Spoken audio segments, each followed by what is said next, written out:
was with Corporal Davis the night Dorothy died. The witness said that Chris left the bar to call Dorothy from a payphone in the lobby. She said she too went out to the lobby a short time later, and Chris Davis wasn't there. He returned 20 minutes later.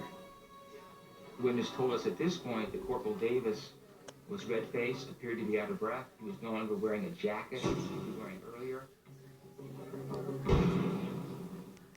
So where was Chris's jacket? Investigators saw it in the photos taken of the scene the night of Dorothy's death. It was hanging on the doorknob of the couple's bedroom. I thought, oh my God, look, here's the maroon jacket, but it's important, it's not thrown, it's not dropped. And a person who comes in, who finds their wife lying there, perhaps mortally wounded, is not going to take his jacket off and nice and neat, hanging up on the doorknob. Was it possible that Chris Davis never called his wife, but used those 20 minutes to drive home, kill Dorothy, then return to the bar to establish his alibi?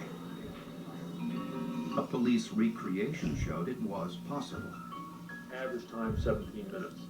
So even though we were locked into that 20 minutes by our witness, we felt pretty comfortable it was still possible for him to have gone off, committed that crime, stayed at the scene, and got back to the NCO club within that time frame. But if this were true, what about the suicide notes?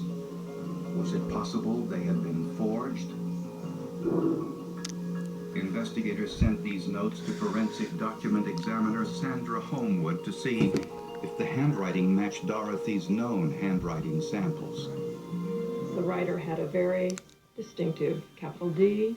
She had a backwards lowercase f, where in the lower staff of the F went in a clockwise motion instead of a counterclockwise motion as we're taught. There were numerous letters in and of themselves that were consistent between the known and questioned writing, and there were no differences that would suggest that it was written by a different writer. Sandra Homewood concluded that Dorothy had indeed written the notes. When the lab report came back and said that Dorothy had actually authored all of the letters, we pretty much concluded at that time, the investigators did, that perhaps what they were looking at is in fact a suicide. But in the aftermath of Dorothy's death, her husband Chris appeared to be anything but grief-stricken. Within weeks of Dorothy's death, Chris Davis actually moved a person into the house who was there ostensibly to act as a nanny or to take care of his children. Everyone on base knew this woman was more than a nanny. She had been having an affair with Corporal Davis for more than a year. People knew we were romantically involved. They knew that because he was very affectionate out in public, something I wasn't getting from my husband at the time. No affection, no nothing. Apparently Chris had got over his grief from his wife's suicide quite quickly. This, however, did not implicate Chris in his wife's death. In fact, Chris's infidelity may have caused Dorothy's depression. Myself and everybody else, we believed she actually took her own life with her own hand. We believed it. I did not see violence in Chris ever once with my sister or the family.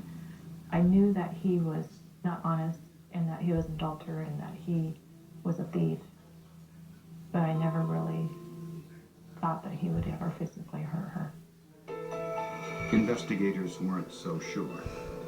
It really started to paint a different picture, a disturbing picture, in that maybe what we have here is not a suicide. Maybe what we have here is a murder.